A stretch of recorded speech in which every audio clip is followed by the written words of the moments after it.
Oh, there's dragon lines here too, interesting. Anyway, they ran straight into the ambush and they all died. Alright, talk to him, Gaichu.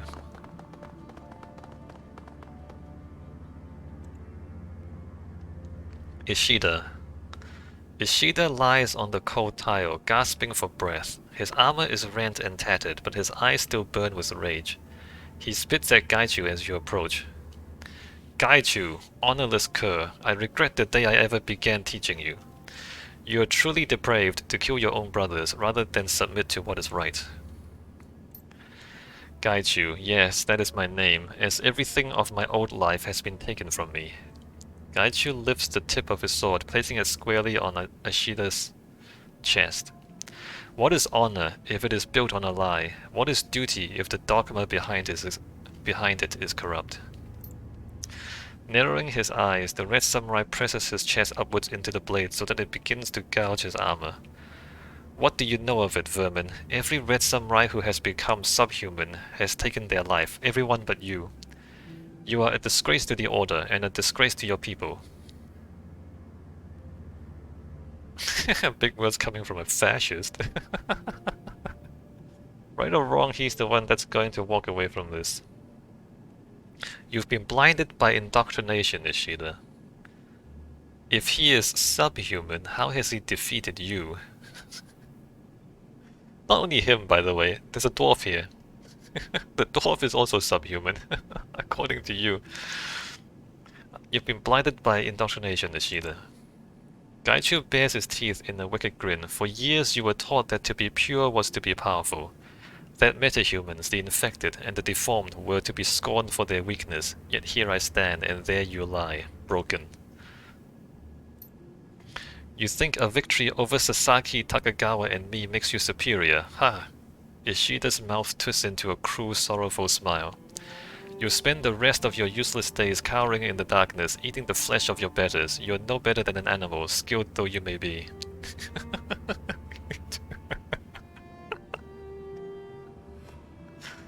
But you lost, though. Why don't you get good? Yeah, I lost the game, but I'm still better than you. No, you're not. You lost. You lost the game. You're not better than me. Snarling in fury, Gaichu hurls his katana to the floor. He reaches out to grab Ishida by his collar, yanking him up so that their faces are only an inch apart. You said the Red Samurai were the best, the strongest, the most capable. Those who were non-human were unworthy of consideration. You told me that I'll be better for having joined you. But it's a lie. I was infected and I became better than I was. Your own blindness allowed me to escape, blind to my skill and blind to the power of the impure. Gaichu lifts one hand, claws glittering in the pale warehouse light. His fingers splay out like an array of knives. I was not superior because I was Red Samurai. I was Red Samurai because I was superior. I chose my fate. I make my own destiny. The ghoul draws his hand back, jagged shark's teeth bared as he presses them to Ishida's ear. I will show you the strength of my disease, Ishida. I will make you like me, and you'll be cast out just as I was. I survived and remained intelligent because I have the will to do so. Can you say as much?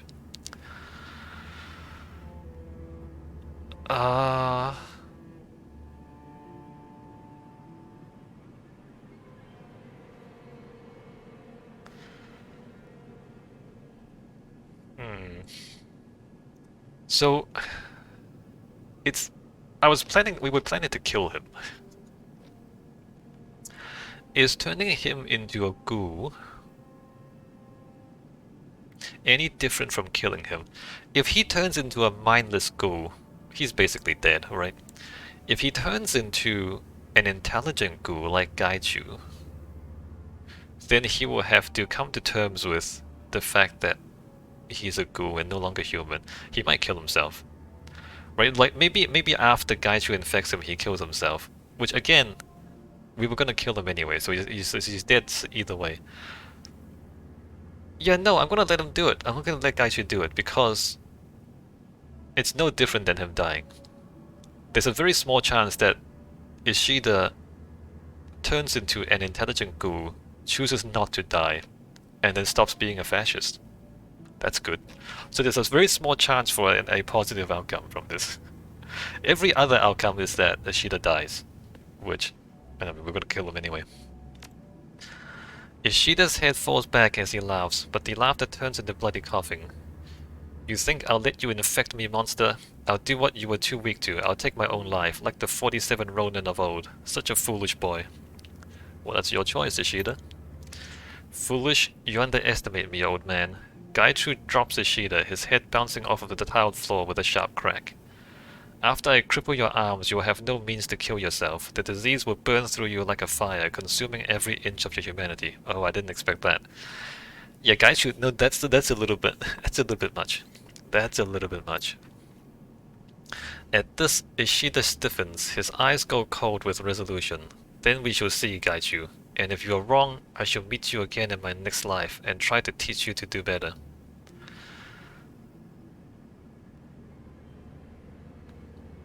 Yeah, no, hold on, Gaichu, this ain't right. Hold up. Gaichu whirls to face you, snarling. What do you know of it? Not what do you know of it, SDKC. Do you know what it is to be hunted at every turn, treated like an animal and despised by all who see you? I could have stayed with the unit. I could have been the best of them.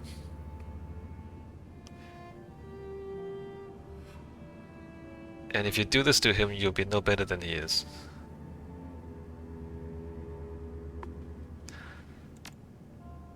I'm nothing like... Gaichu stops as Ishida begins laughing. Slowly the ghoul lowers his clawed hand and takes a deep, heavy breath. This is beyond revenge, isn't it?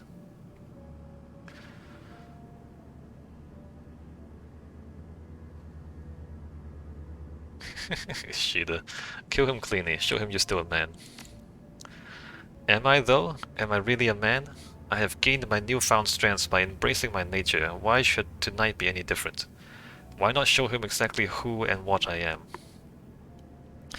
Because down that path lies the life of a feral ghoul, not a Ronin. You remain a man because you have a code, stick to it or lose yourself. Cruelty in pursuit of vengeance is beneath you, you're better than this. Because down that path lies the life of a feral ghoul, not a Ronin. Considering this for a long, quiet moment, Gaichu nods. He bends and picks up his sword. These are more incisive words than I expected to hear. Thank you. I am unsure if I deserve counsel as wise as yours, but I will take it. Gaichu turns back to Ishida and bows shallowly, but not insultingly so. I regret our friendship ends like this, Ishida. You taught me well, and you ran a fine unit. Perhaps in the next life we can be comrades once more. Until then, goodbye. With that, Gaichu's sword flashes out, an arc of shining moonlight. As it passes Ishida's throat, a red fountain splashes into the still night air. Ishida grits his teeth, slumping slowly to the floor. In the following seconds, the light dims from his eyes, and he expires without a sound. Gaichu regards his corpse for several heartbeats, and then his sword flashes back into his sire. We're done here, CKC. I'm free. Let us go home. Alright, sweet. There's still a speech bubble on top of it, but we can't click on it anymore.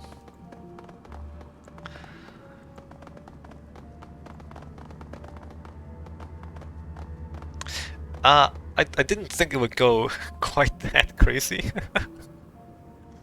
I thought we would just infect him and then Ishida can decide whether to kill himself or not. I didn't expect him to break his arm so he couldn't kill himself and then infect him. Gaichu. That's I was surprised by that. Anyway, let's not get too crazy. Let's not get too crazy.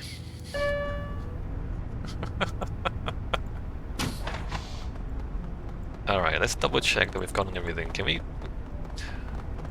We can't interact with this anymore, right? Let me double check to make sure there's no loot. Right, there's the terminal, we got the pay data. We're sure there's nothing over here. Alright, let's get out of here.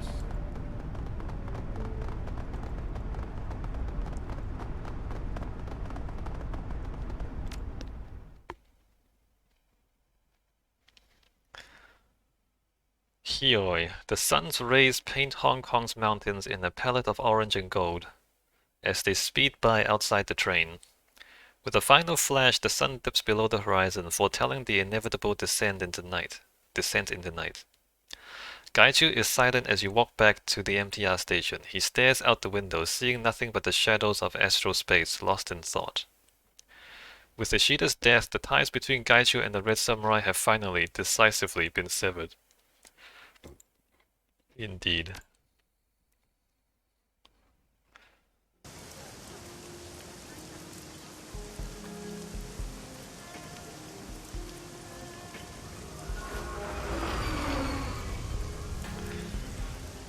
Alright, and we get paid. Sweet.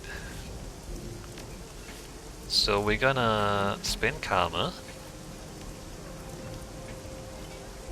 Spellcasting 9. And we definitely can't get any more than this. We have 4 points available. 1 intelligence, so I can get the other flamethrower. And then after that, probably dodge. Although maybe, I don't know, we'll see. I've maxed out spellcasting. I can spend my other points on anything I want, to be honest. Alright, let's go run around and talk to people.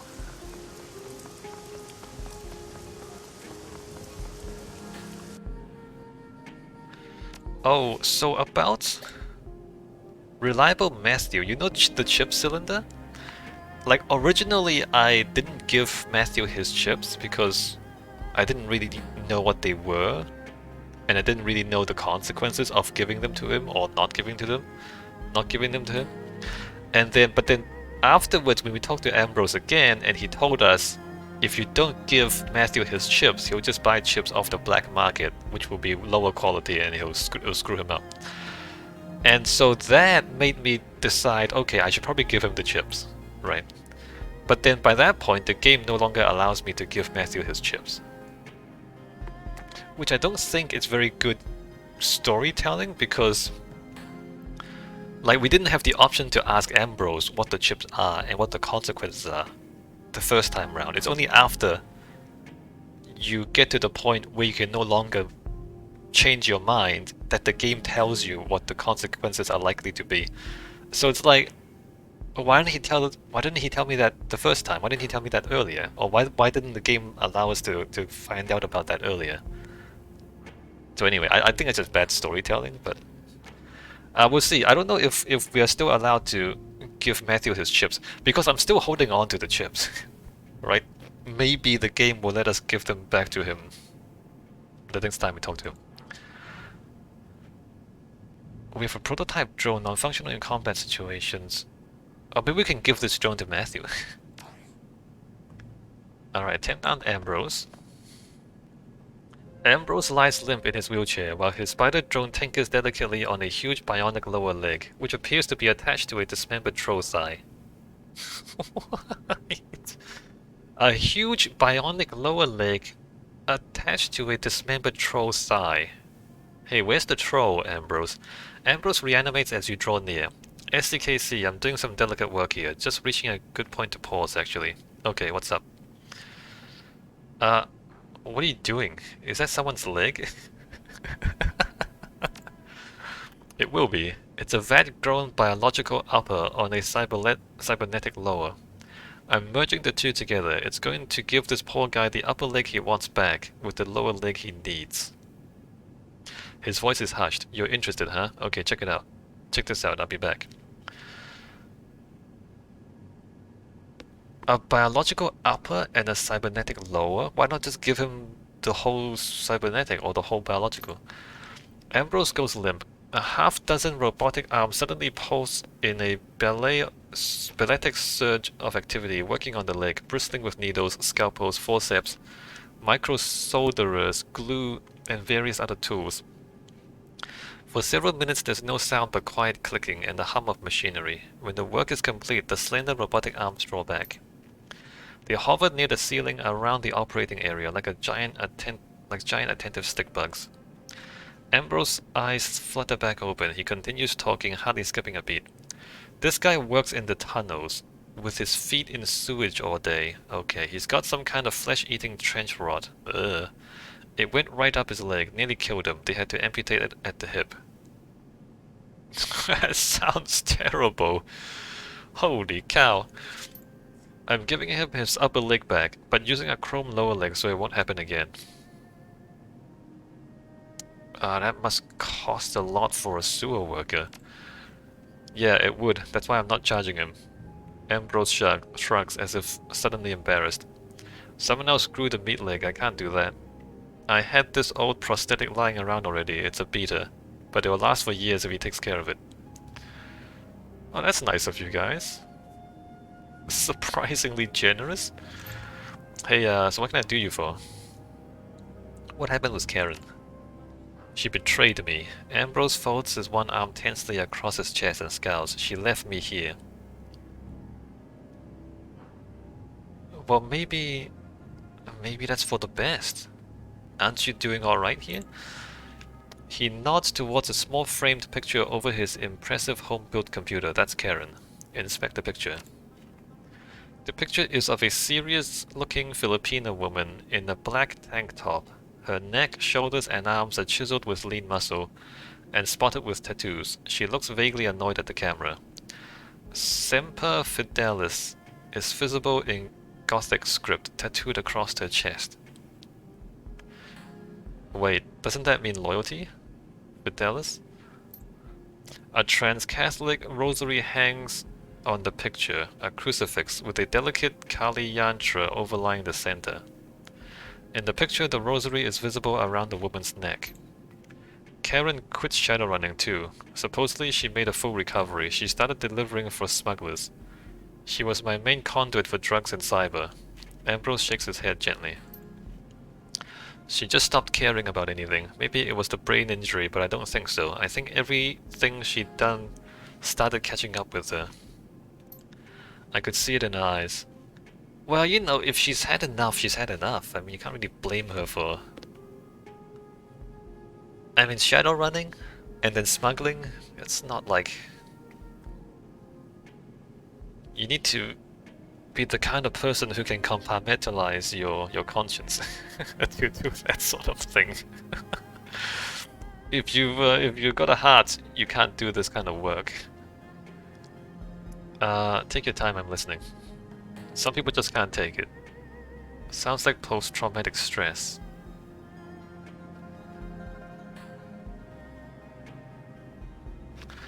Some people just can't take it. Sounds like post-traumatic stress? Take your time, I'm listening. You know what, let me just take a stab at it. Sounds like post-traumatic stress. You're right, but hey, if I've got PTSD, a lot of runners have some PTSD. All the gunfights, survivor guilt. Jesus. All of us. He looks down at the cement floor, deep in thought. It's rough, but at the end of the day, it's a treatable neurological adaptation to extreme stress. I don't know how treatable it is, though. I mean, it's treatable. It doesn't exactly mean you can... It's not... Or you can try to treat it. Not everyone gets past it, is what I'm trying to say. Like, not everyone gets through it. Karen, though, she had all that to carry and then some.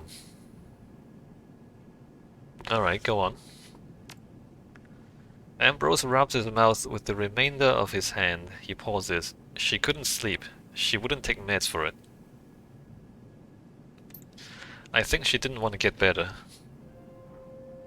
Yeah, exactly, that's what I mean. Like, not everyone gets through PTSD. Even with treatment. One day she was here, we were behind the curtain. I went out front to talk to someone. Ambrose presses one of his remaining fingers into the side of his neck. She took her butterfly knife and set the point right here.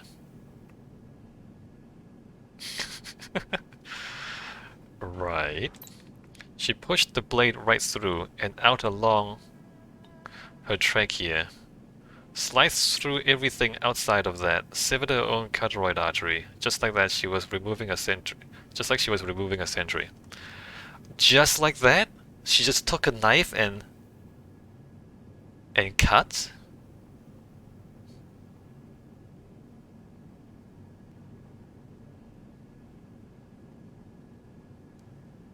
That's amazing. That's not easy. That's not, I mean, that, don't, first of all, don't try it yourself. Don't try it yourself to see whether it's easy or not. Secondly,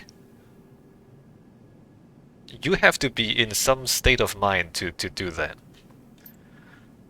That was it. Don't. Ambrose stops. He holds his hands over his mouth for a long moment. When he continues, his voice is thick. She did it right there on the operating table. There wasn't even a thump. That's amazing. That was Karen. Efficient, ruthless, considerate, in a weird way. Couldn't ever live by her own moral commandments. Couldn't ever ask for what she needed.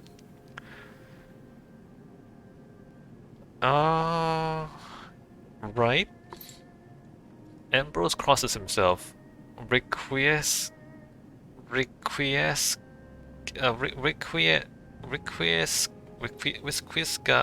Requiescat cum Deus, Karen Santos. Kali Mata Magna Jesu Christi Swami Noster. He gives you a sidelong glance. I'm not trans-Catholic, hell, I'm not even into religion at all. But I try to honor her in that way. Alright, complete the prayer. Apparently I know it. Ambrose silently bows his head as you recite a string of words in Sanskrit and Latin, invoking Karen to rejoin the trans-Catholic concept of universal oneness, the Atma Brahma of the Holy Ghost. Ambrose joins you in the final recitation, Shanti, Shanti, Shanti, Amen. His eyes are shining when he looks back at you. Thanks, SCKC. I never learned it in full, even though she said it over me every day when I was all messed up.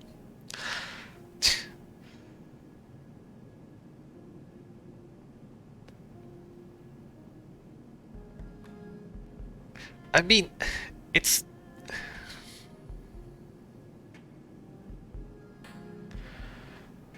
Ambrose, the way Ambrose tells it, he didn't see it coming. Or maybe he did see it coming, but he didn't... Like I said, you have to be in some state of mind to be able to do that. And I think people would notice. Or rather, like if you pay attention, you would notice if somebody was in that state of mind. Maybe if you've never seen it before, you don't know what you're looking at. But you would know something wasn't right. Or you should if you're paying attention. Anyway. Ambrose looks silently at Karen's picture. Eventually he turns back to you. Ripshot's dead. My old hood in Chicago is in the containment zone. And Karen, well, she was my best friend ever. I'm the last man standing. Well, no, there's always more people, Ambrose. I mean, you take care of a lot of people out here. So here I am. I think I survived for a reason, so I can make other people's lives better. That's what I'm trying to do. Yeah, that's what I mean. I mean, you're the last one standing from your old team, but there's a lot more people out there. Life is what we make it, right? Yeah, Ambrose, life is what we make it. Here, you want a drink? We should have a drink. A robotic arm flings open a cabinet, clatters inside it, and swings across the room clutching a sapphire blue bottle. Here's a Lambanon. It's a Filipino coconut vodka. Have a shot with me? Sure, I have one. The robotic arm pours 2 shots. It swings one over to you. Ambrose gingerly takes the other in his ruined hand and holds it up.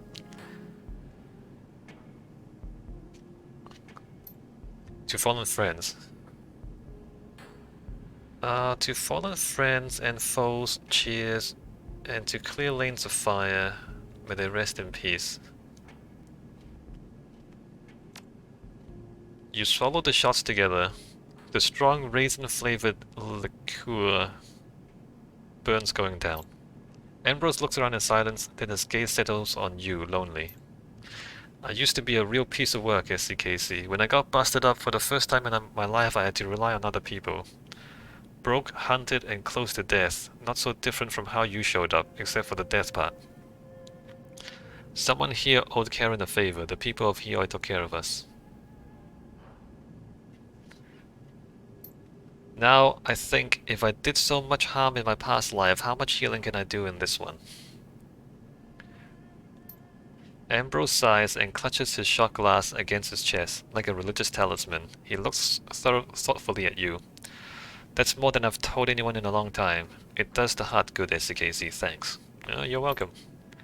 Well, Aroctus, life is busy. Better wrap this up. Thanks, Ambrose. It was a privilege to listen.